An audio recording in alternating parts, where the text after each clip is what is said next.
Please note that the following podcast contains conversations of an adult nature and some very strong language.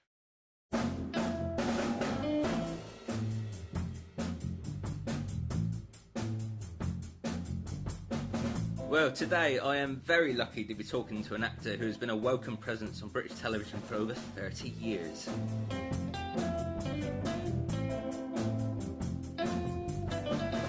This year we've already seen him in Midsummer Murders and Death in Paradise, and I'm so grateful for him making some time for a trip down memory lane.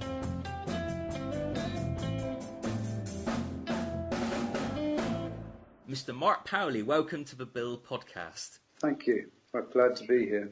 Was it a nice surprise to be asked to talk about your career? Because there's not many interviews of you on the internet. I haven't really done very many. And yes, the answer to the question is yes, it was nice to be asked. Just to sort of think about, it was such a lovely time though, the sort of mid-late 80s, early 90s there's a sort of naivety about it compared to the business these days that maybe everyone says that when they look back 30 odd years, but that's what it feels like. So yeah, it'd be nice to remember stuff.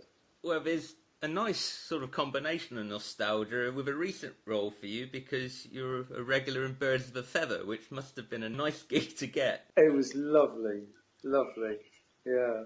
There aren't very many jobs where I look back and go, I didn't really enjoy that very much. They're almost always, that was a really, really good time. And no, Birds of a Feather, it was a real gift to be able to step into something that's firstly so well established and so slick.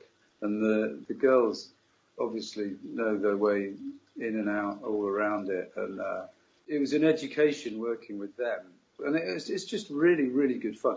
And truth be told, not a big stretch for me playing another kind of nice geezer copper, yes, kind of thing, which is not a big stretch for me now. And it was a joy to be a part of. Really, really enjoyed it. Another interesting recent credit. I hope I've got this right. Were you the bassist for a video game character? I have been, yes. I've done a couple.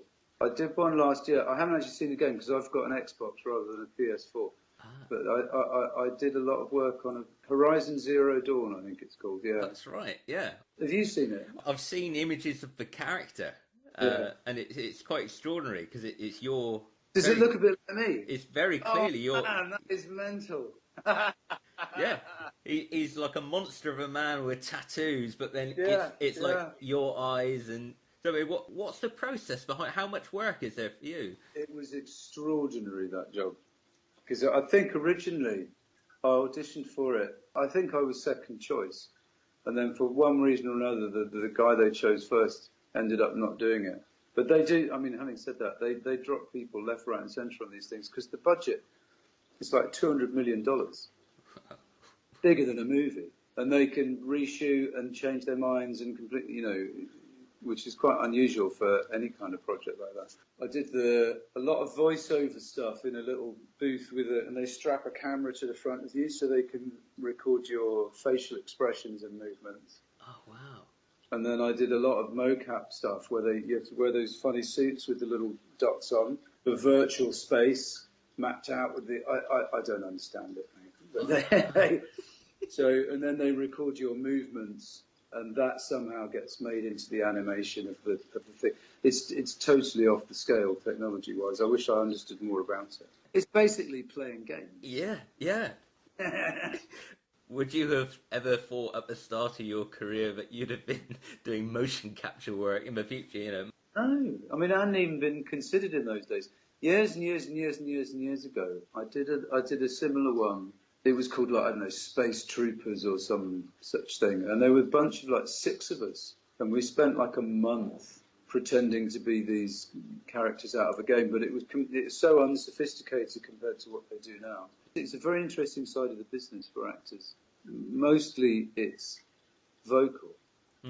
You've got to get the voice right. And then you have, obviously, when you play a game on a computer, you go back, you can go back to the previous place where you started and repeat things and all that, and all those odd little lines that people come out with, they all have to be recorded in context and so on and so on and so on. Yeah. It takes a very, very long time. It's a blast. It's so new that I think the thing with it is it's so new, no one really knows quite what it is, whether it's acting or voiceover work, or they have quite a lot of stunt people doing the mocap stuff. How did your career begin? I was a very bad student as a young man, and I was studying A-levels of English, sociology and politics at a sort of tertiary college in Swindon. And I was in the drama group there, and the guy who ran the drama group kind of gave me fair warning. He said, listen, they're going to throw you out, because I was a pretty poor student. He said, have you ever thought about going to drama college? And I'd never even considered it, and no one had ever suggested it. And I thought, wow, what a fantastic idea. And I knew my dad wouldn't be too pleased about it. So I applied to Central School of Speech and Drama and LAMDA and the Drama Centre in secret, and got auditions at these three places, and then I sort of came up to London on the train by myself. And I was just really lucky I got a place at LAMDA. Wow. Then I had to tell my dad. He was pretty bloody angry, actually. But he came around, bless him. Yeah. What year are we talking here? About 1982, something like that. Right. And a 3-year course? It was a 3-year, in those days it was called a 3-year professional acting diploma. Right, wow. Whereas nowadays you get a degree. Yeah. Yeah. It was a wonderful school. It had some really fabulous teachers. I think any place is only as good as the teachers. Mm. There were some amazing people there, like Colin Cook and Jane Gibson. And I was very green and naive and knew very little about any of it.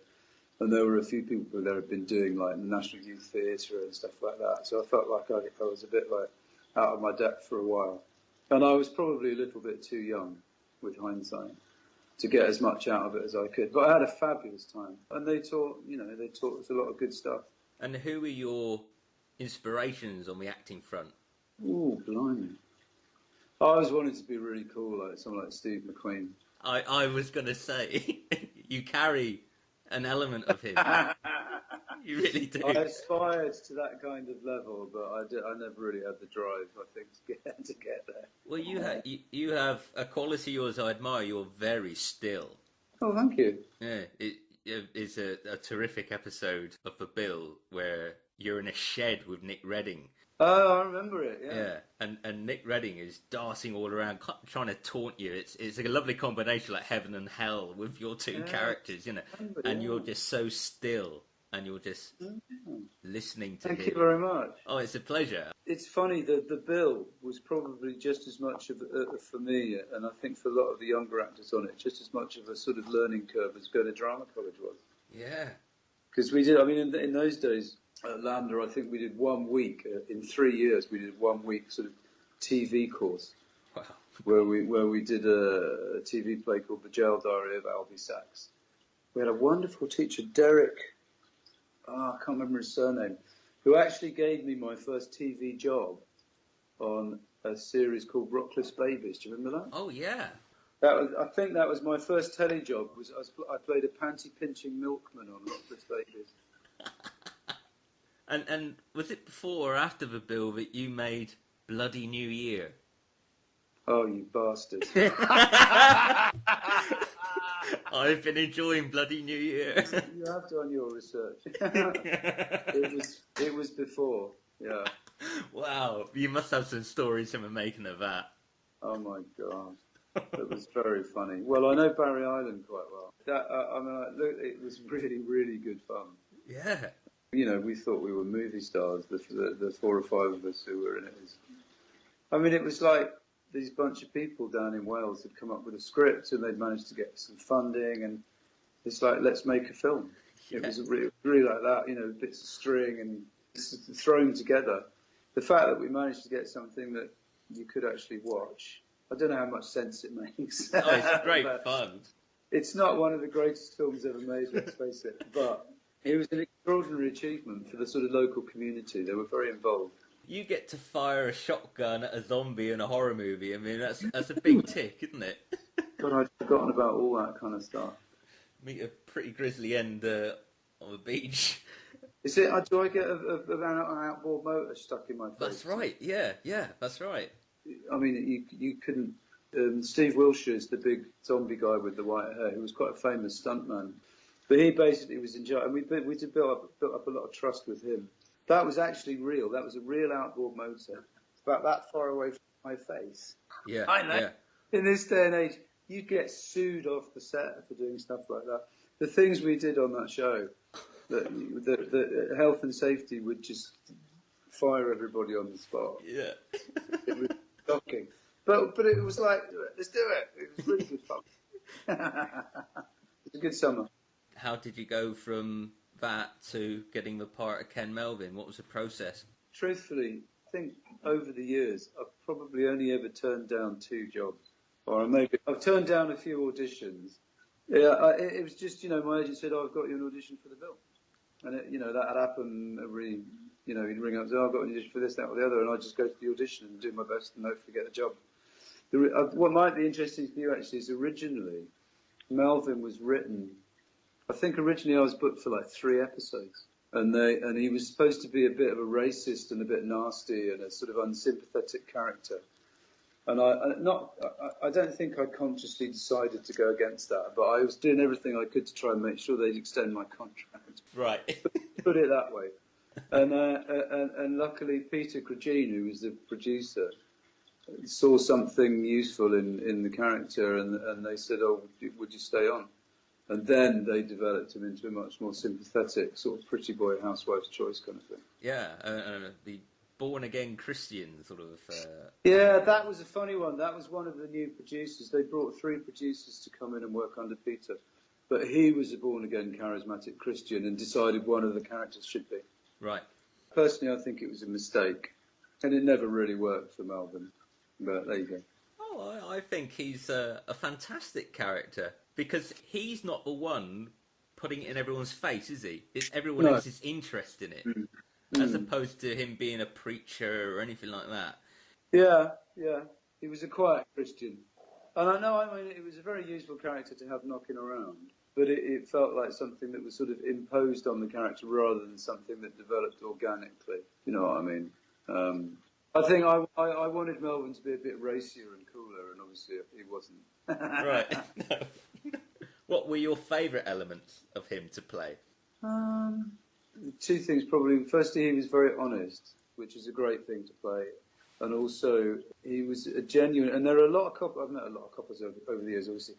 Character-wise, he genuinely wanted to sort of make a difference doing good things. Yeah. And every now and again you'll bump into a couple like that, or a doctor, or whoever it happens to be, and you go, right, yeah, you're kind of in the right place. He was all right. Okay. It must have been a lovely period in your life. Oh, it was brilliant, a really brilliant time. I think I had nearly 4 years, and it was just blissful. Yeah, I mean, I was, I was young. I was earning ridiculous amounts of money comparatively. It's more than I'd ever seen before. And I was relatively sensible. I managed to get on the property ladder, which is, thank God, I did it then when I had some money, and I got married. I think I had Belle when I was still in the bill. It was just a gas. We had a ball. We were being watched by 15 million people 2 or 3 nights a week. Yeah. So it was like being proper famous. It was really strange. What was the fame element like for you to deal with? Honestly, I loved it. I've never had a problem with it. Right. Personally, I think if you take an attitude of it's an intrusive pain in the arse, then it's more about how I respond to things. If that's the attitude I take, then I'm going to get trouble. Whereas the way I look at it, I mean, even now, because I don't have no profile as such, but people sort of look at me and go, I know you from somewhere, don't I, and all that kind of stuff. And I get to engage with people on a slightly deeper level than normal, rather than just sort of saying hi in the street, which is a real gift. I've met some amazing people just because they've gone, you're that bloke off the bill, aren't you? So no, I've always really enjoyed it. It's lovely to be recognised. My kids used to love it as well when Daddy was recognised in the street. Oh. There's some brownie points to be had there. But I think there's only once I had a bad experience with some drunk guy in an off licence, and I just left. So no, I had a ball, mate. I really, really loved it. And who from your co-stars were your best pals? I suppose me and Nick used to knock around quite a lot. We had quite a lot of mutual friends from sort of West London, North West London areas, kind of Camden, Shepherd's Bush crowd. And Mark Wingett, I was quite close. He introduced me to scuba diving, Oh, So cool. we used to go off and do these mental scuba diving weekends. He had this huge old Land Rover, long wheelbase Land Rover we used to sleep in car parks and stuff. Yeah, I do. I look back very fondly on that time. Larry Dan, surprising enough, because there's quite a big age gap, but he introduced me to golf, which I still struggle with once or twice a year, because he was a member of there's an entity called the Stage Golfing Society, and you got quite a few of the Bill guys in it. When we first started, because all the sort of people my age, or by and large, were pretty green. We hadn't been around for very long, and we didn't know much. And the sort of structure of the program, where you had your three sergeants, Larry, Roger, Leach, and obviously Eric, they I remember feeling very much that they sort of took us under their wing and gave us a lot of, we'd go for a pint round the corner after we finished work sometimes, and I felt very looked after, and they gave us a lot of good advice. Well, it must have been lovely for a young actor because you've got all these great guest stars coming in as well. It must be one of my favourite of yours, and it's the first episode you get top billing, called Life and Death, and you have to go and inform a lady that her husband has died, and then turns out the wrong one. Yeah. Oh, I remember. Yeah, lovely actress called Maureen O'Reilly. Wow. And her husband is played by Arthur Blake, and these guys have been around for years in Z-Cars and Dixon and Doc Green. It must have been like a treasure trove for you to be able to watch and learn.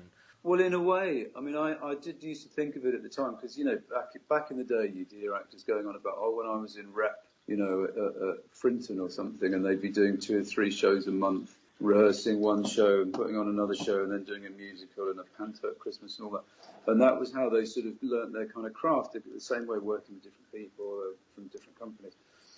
I think that's what the Bill did for a lot of people back in the 80s and 90s, because it's a sort of similar setup, and you get, every time you work with someone, whether they're good or bad, frankly, there's something to be learned. It was a blessing to be able to work with so many fantastic people, really.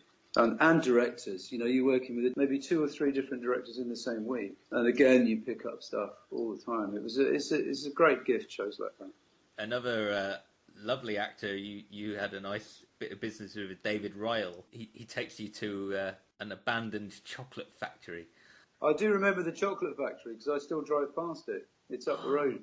On the way, one of my daughters lives in Kensal Rise, and when I go and see her, I drive past it. It was the basement. It did actually used to be a chocolate factory, apparently. Oh, cool. And we shot in the basement. It's offices and stuff now, but it's still there. It's very strange, actually, because I moved to Shepherd's Bush when I got the Bill, because we used to film it up in Barby Road, which is, just up Ladbroke Grove. And I've lived here ever since, in different places. So I still, pretty much every day, I'll drive past a chemist and I'll go, I arrested a junkie in there. It's stuff like that. It's all, the history of it is all around this part of London for me. It's very weird, but in a good way. A location you probably don't go to very often is when you and Trudy Goodwin had to collect Arena Brooke. She was a demonstrator and you're on the motorway. Yeah. That's a good episode. It's a brilliant one. She was fantastic, Arena Brooke. Yeah. I have to say, there's an infamous outtake from that we used real handcuffs. I ended up being completely gulled by Arena Brooke's character and being cuffed with my own handcuffs.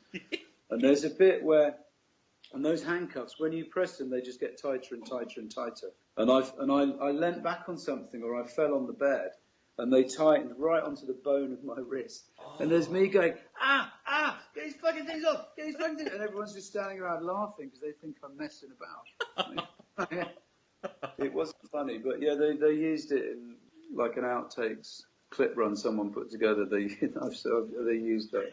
Did the actions of the character ever annoy you? Do you ever think, well, a real copper probably wouldn't have let her go into the bathroom, or was that ever? No, I don't think so. I don't think we did anything that was so. I mean, we had I think the original guy was called Will something. We had a succession of fantastic police advisors where we'd be able to check. And the truth is, I don't think there was anything that happened in the show that didn't ever happen in real life at one point or another. So Melvin was a bit of a, he was naive and trusting and a bit of a lemon at times, but and I am, so we all are. I don't think we did anything where you think, that never happened.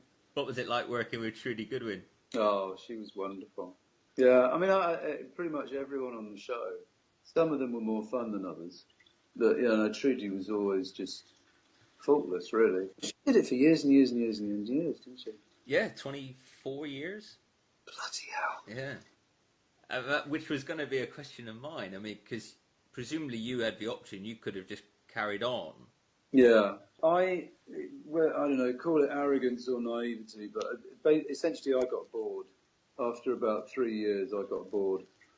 And which is really stupid, because it was a great job and good money and blah, blah, blah. But I think one of the reasons I wanted to be an actress is because you get to do different stuff. And, when you've done 100 plus episodes, it's hard not to repeat yourself, basically. Mm. And it started to feel like working in a bank or something, where you get up and you're going to work and blah, blah, blah, blah. Yeah. So, I went to see the producer and I said, look, I want to leave and I want you to kill me so I can't come back. because I knew that, and I would have asked to come back at times when times were hard. So I'm quite pleased. And he was pleased because he gave me the opportunity to blow up the entire police station. Yeah. And a lovely storyline to go out on, and a little romance with Kikimara and his character. That's right. It was a good way to go. And it was very real, wasn't it? Because at one point in our lives, we've all had our heads turned by a woman, and we've underperformed at work. And Yeah. He was a real guy, wasn't he, Melvin? Yeah. They wrote him. I think he was very, very well written for the most part. Really, really, and not too kind of complex. No. He is what he is, Ken Melvin. Yeah. It's really funny. I've never spoken about him in these terms before. Is it nice? Yeah, I've a fondness for him, definitely. Yeah. Yeah, I think he's a good bloke. He's a sort of guy. I wouldn't mind being trapped in a lift with him, kind of thing. Yeah. It must be a strange feeling because you're referring to him as a real guy, as it were. I guess so. Well, it wasn't me. No, and it must be strange when that character gets blown up in spectacular fashion. Is that a strange thing? It was quite weird. It was quite sad. I went down because they moved to Merton straight away. I went down and watched them filming my funeral, which was bizarre. And with hindsight, perhaps I should have just kind of cut my ties a bit. But it was very hard to let go of. And obviously, a lot of the people on the show were very much in my sort of social life in those days. It sort of became a tradition later that old characters would return for fallen comrades. And you had Colin Blumenauer and Robert Hudson come back for your funeral, which was the first. Oh, that's right, yeah. I mean, is it a nice bit? I mean, it's a bit of history, really, isn't it? When you're the first, because Nick Redding never died on screen. No, I know. It was the first sort of big death. Yeah. Yeah, that's kind of cool. And what an explosion! Was it Stuart St. Paul? Stuart St. Paul, bless his heart. Yeah, I've worked with him quite a few times since. I'll tell you what happened. There was a commercial on TV for, I think it was Heineken. And it was a guy, and he'd surf out of a pub on a big wave. He'd surf out through the pub doors. People kept ringing me up going, I saw you in that commercial. I go, what are you talking about? I saw you in that commercial. And then Stuart showed up on set as my double. Oh. And it was like, it's you! It's you! And we do look uncannily alike. It's a peculiar. He's a lovely man, a great, great stunt artist. Yeah. He doubled for me on a few things over the years. And it'd be like, it's you. Presumably you watched that bang. Can you still remember being there and seeing that happen? I can remember spending quite a lot of time lying in the rubble with the water spraying and blood everywhere. Is that quite a long time to shoot? Yeah. And I remember dying in the ambulance, which upset my mother quite a lot. Other than that, I don't remember much about it. I remember driving that lovely XJS. Was it kept a secret, your exit? I mean, nowadays, spoilers are everywhere, aren't they? Do you know, I can't remember. I don't remember doing, interviews or anything about it. No. I read on Twitter someone saying, I still weep for Ken Melvin. He died the night before my GCSE exams and I couldn't concentrate. That's so sweet. Oh. And so what was life like immediately after the bill, in terms of your career? It dive bombed, mate. I had a really, really bad year. Right. It was quite a shock to the system. Because maybe I timed it badly, but in those days they didn't want people with profile.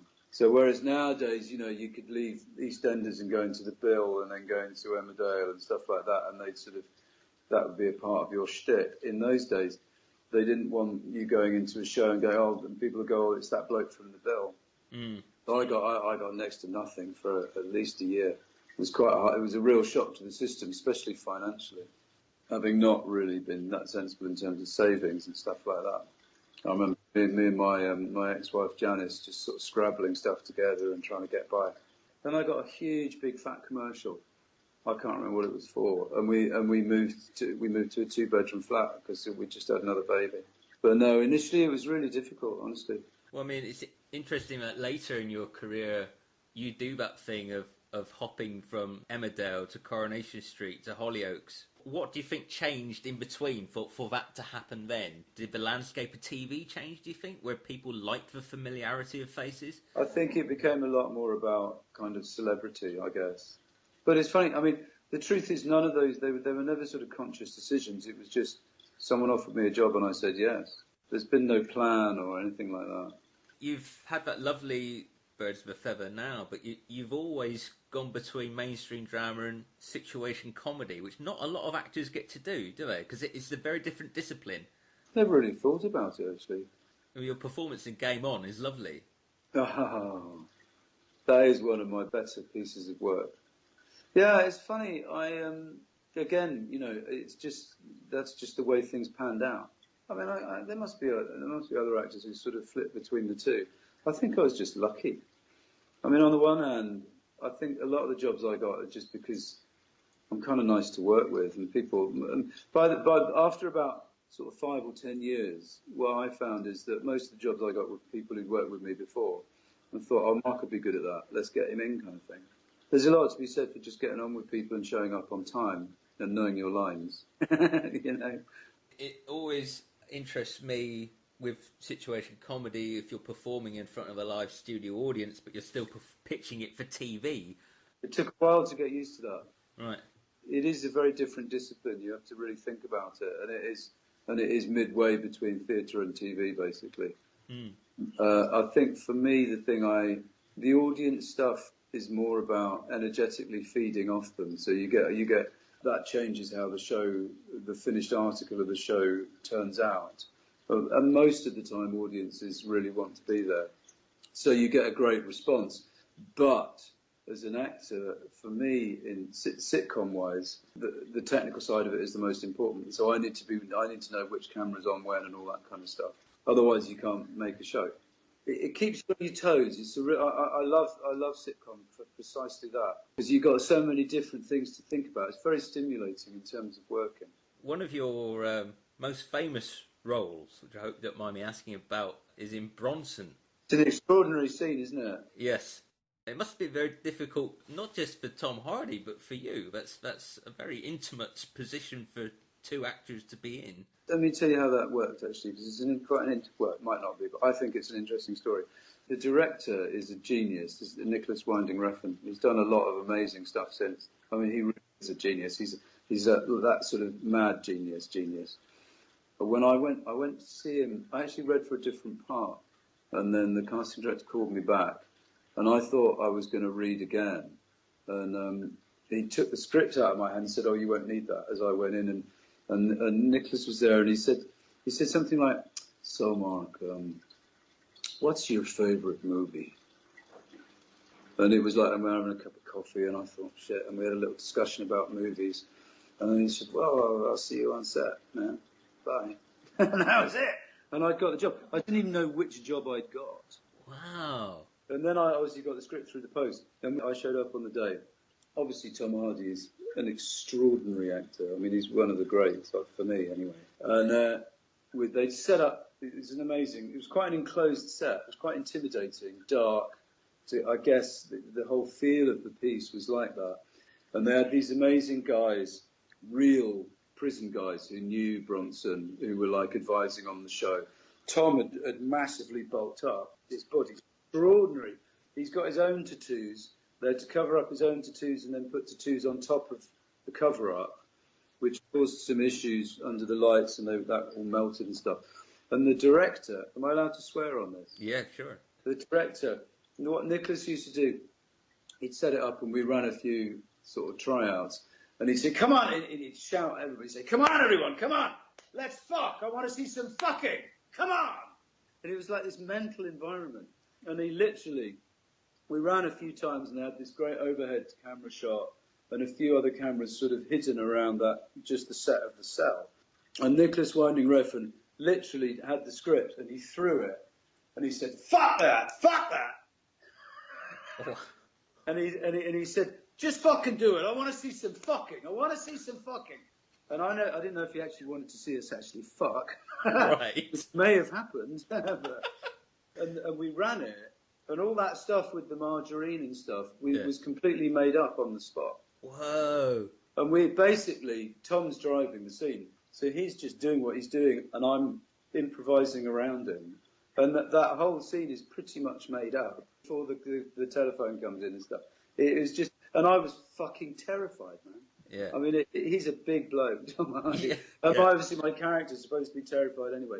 It was one of those weird, it took me about a day to get over it. I bet. I went home and I was like shell-shocked. It was bizarre. But what a great film. Out of nothing, you'd think, how can you make a film out of this? It's a brilliant piece of work. So I feel very privileged to have been a part of it. Absolutely. A lovely film role, I suppose, for two reasons for you. Side by side. Oh. Yeah. You've got the work of your extremely talented daughter, Belle. It's amazing, isn't she? She is fantastic. That was such a gift. And that was a funny one. It was one like they were struggling with the casting. And it was a relatively last minute kind of thing where I knew one of the producers and she said, I think she said, like, well, why don't you do it? And I'm like, oh my God. And I started to think about it. I thought, oh God, it'd be amazing. That was just a gift. Being able to work with Belle was so lovely. I played her dad in an episode of Am I High? Because she was in that for a long time. And that was lovely. But yeah, to spend time with her, and we had quite a lot of time on that shoot, so we could really work things and talk about them and talk them through. It was, how many dads get a chance to do that, you know? Yeah. Well, you must be so proud. I mean, her career. Oh, she's amazing. I spoke to her this morning. She's just come back from filming being Matthew McConaughey's crack whore daughter in Cleveland, Ohio. Yeah, she's done some extraordinary work. I couldn't be more proud. I bet. Yeah. Been very lucky. Well, I read an interview with her where she quite proudly explained that, you know, whilst she's got parents in the industry, she's done it herself. She's gone to work like you did. You went. Yeah, we didn't encourage her at all, really. We didn't. I don't think we discouraged her at all. I think we were always supportive. But it really just kind of happened for her. She got MI High. They were street casting around the schools in West London, and she just came home and said, "Oh, they were doing this thing at school today. The BBC are doing a series," and it was like, "Oh yeah." And the next thing you know, she's in a TV series. It's like, and she got to do the bill before it finished. She just gets offered stuff. I mean, she's that good. That's the thing. There is a sort of there are sort of levels and levels and levels. And I've only ever been offered half a dozen jobs in 30 years, but all of a sudden, people saying, "We do this, and we do this, and we do this." Yeah. I think one of the best things for her is that it was never. It wasn't like, "Oh, I really want to be an actress," ever. Right. It was just like, "Oh, this is an interesting thing to do," and the passion she has for it now has sort of developed over the years, which I think is a lot healthier than a lot of people go into the business going, "Oh, I want to be famous, I want to be an actor, blah blah blah," and that's not really what it's about. Well, you've both got it. I mean, she's fantastically talented, but so are you as well. There is You're very kind. No, it's true. There's a real genuine quality. You're very watchable. You're always likable. Even Lewis, when you're playing a corrupt superintendent, you're still likable. I think that stood me in good stead over the years. A lot of the work I've had has been relatively unsympathetic characters, or characters who do bad things, but the audience needs to have a degree of sympathy with. Yeah. So I think I'm quite good at playing arseholes who are a little bit likeable. Yeah, yeah. That's my become my shtick. So for the future, what shows would you like to add to your CV? Who would you love to work with? I don't have any great, I'd really love to work with so-and-so, or I'd really like to do that show or anything like that. It's never really worked like that for me. I just kind of take what comes. Is it a nice feeling that your work from 30 years ago is still being enjoyed?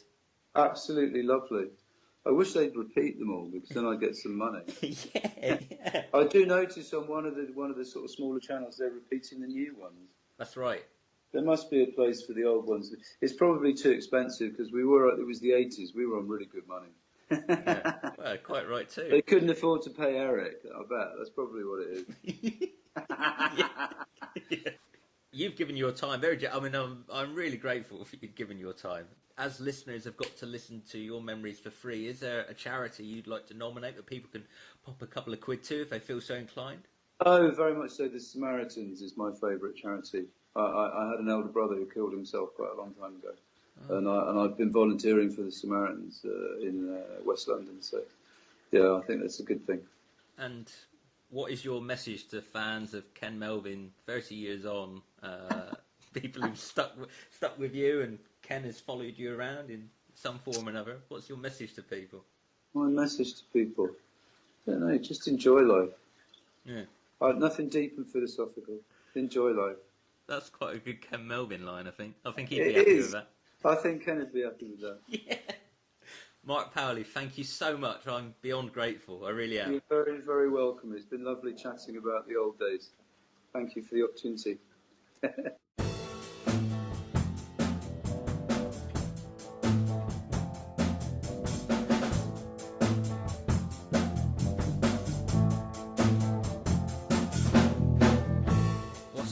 Man, I am so grateful to Mark for sharing his memories and for being such a laugh. He's been a favourite actor of mine for many years, so to have the opportunity to interview him was a real privilege and a joy.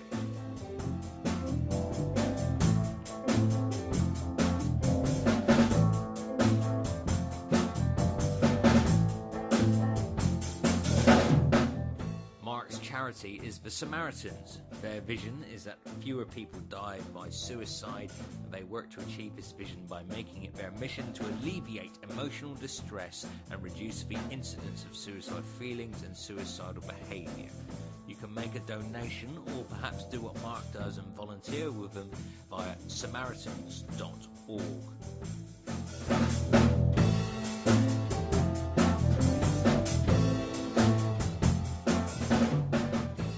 It's not long until Christmas, so I wanted to do something a little special for you loyal fans of The Bill and listeners to these podcasts. So throughout December, on The Bill podcast Facebook page, you will be able to enjoy your own Bill-themed advent calendar via 25 daily posts that I'm going to be doing. These will include photographs of the cast from a large collection of Spotlight books that I have, thanks to my friend Bernard Holly, himself a wonderful actor and has guest starred in The Bill on a couple of occasions. Spotlight is the directory for casting directors to use, and I've got the editions of 1987 and 88 and 1994 and 95. So I'm sure a few of you will have enjoyed the On This Day posts on the Bill Facebook page. I'm going to be filling December with as many as I can.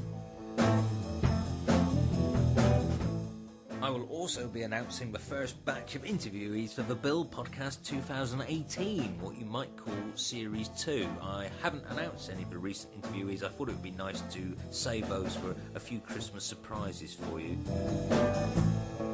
One thing I can confirm for December is that we'll be hearing from a man who is doing some incredible work for his charity Safe in Kenya. And we also chat about a certain Sunhill copper who drove a Porsche. Next time on the Bill Podcast. And my agent phoned up and said, the Bill is going to go twice weekly. It was when it was first went to those half-hour episodes, because it had been an hour on Friday night. And it was hugely popular as a show. And I'd not really seen it, so I watched some episodes and thought, this is really good show. They gave me the sort of brief of Ramsey, and she said, and they're looking for the real thing. I went, well, what do you mean they're looking for the? Well, they want an EastEnder. And I said, well, I'm a Londoner. It's fine, you know. They said, no, they want to, you know, they want Ramsey. And